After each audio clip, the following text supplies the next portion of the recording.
Hey guys, what's up? It's Bobby with Gilk Sports Cards. Hope you are having a fantastic day. Just want to share a little video with you guys regarding my plans for the rest of 2024. Facts are, guys, the holidays are coming, which is awesome. It's going to be fun for us all, I hope. But people are not thinking about sports cards right now. They're thinking about trips with their families, buying their kids gifts, and all that kind of stuff. So what that means is the sports card market is about to go down very, very soon, guys. So that's why I posted a video on Saturday. Hopefully you guys checked it out. It was just a 60-second short. That's why I am in super sell mode right now before the market starts to crash. So I did an awesome 19 card basketball PSA lot. Sold it on Facebook to a guy, Anthony, I've done a bunch of deals with. He's amazing and super easy. Got around $1,100 for it, and that actually paid for my last two PSA grading submissions.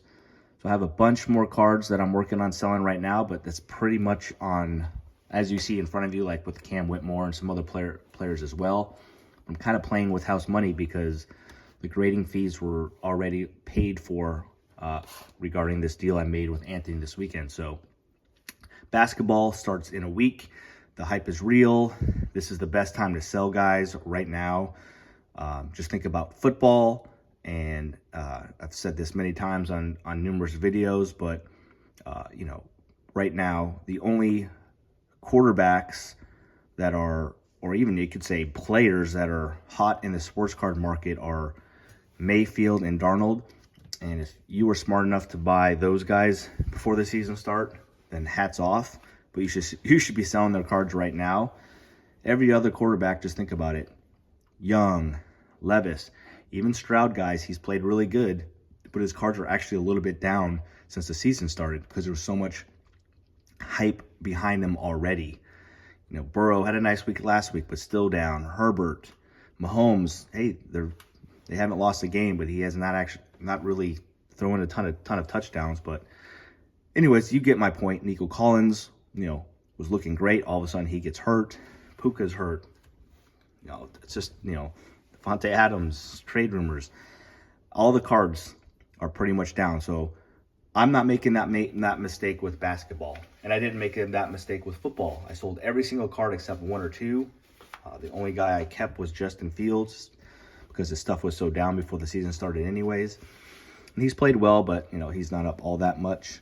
So if you are a guy or a gal that likes to sell cards, not just, you know, keeping them in your collection, I would tell you to sell your basketball cards right now.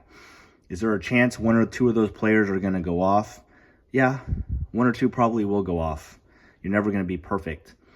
But, you know, profits are profits, right? And not everyone, I guarantee you, not every basketball player you have is going to go up. So, you know, just make that profit and move on to the next guy. So basketball, I am focusing on selling as many cards as I can before the season starts. That's the plan there.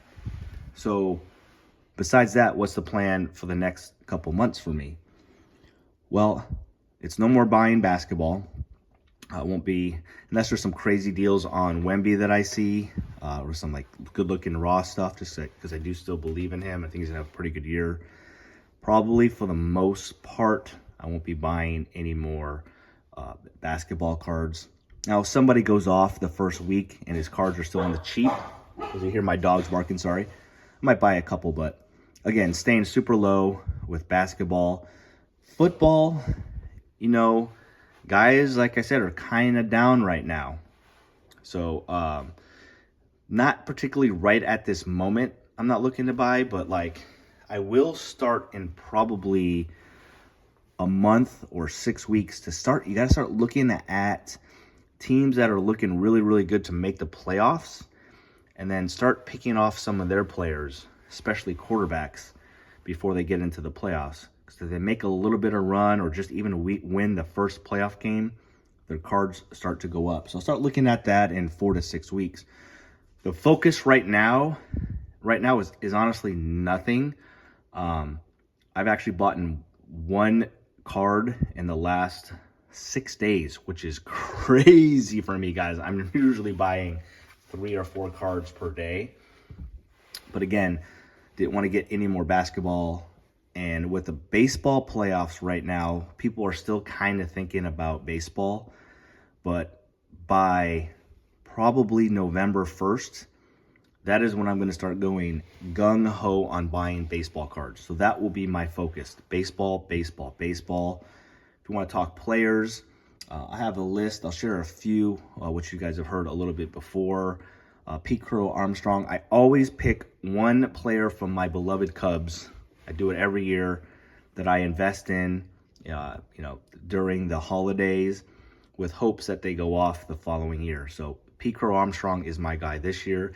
His stuff is going down a little bit, but he still is a little pricey. So I might nab a card or two here in the next couple of weeks, but for the most part, I'm going to wait till November. My guy last year, by the way, was Christopher Morel, who actually ended up getting traded. He got hot in the beginning of the year, Morel, and thankfully I bought a couple of his autographs raw that got PSA 10s.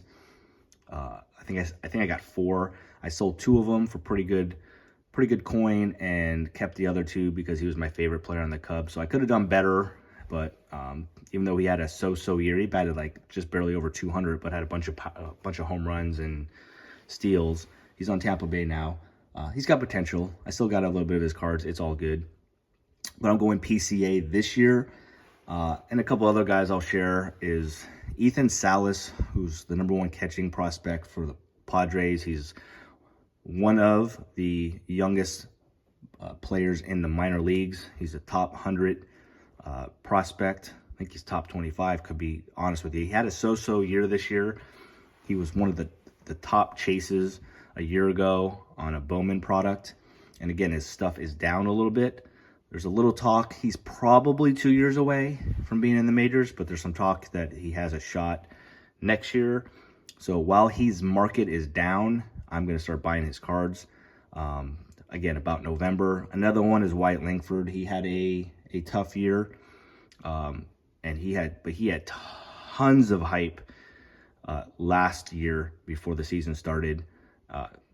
Played incredible for his 1 year in the minor leagues. But again, I was looking up his cards, and they're pretty high as well. I think it's mostly because there's some new baseball products that that just came out, and like Bowman Sterling, I think, a couple other ones. So his autographs and stuff and refractors for these guys are still high because people are excited about new products.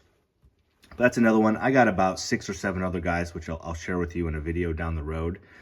But that will be the focus, guys. Selling as much basketball as I can right now, and then probably not doing a ton of pickups. I'm still checking for auctions, see if things go cheap, but I probably won't buy a ton. And then by November 1st, it will be absolute go time for buying basketball. So anyway, let me know what you guys are doing here during the holiday season. Thanks, you guys, all my subscribers. If you haven't subscribed, please do so. I'm trying to post a video every single day. We do a lot of videos like this. I rip a lot of product. We have a good time. It's been fun, so I appreciate you all. Thanks for all the comments. I love this community. And anyway, holidays are coming. Happy holidays. See you on a video tomorrow, guys. Let me know your thoughts. And who are you picking up? Let me know in the comments. Have a great day, guys. Peace.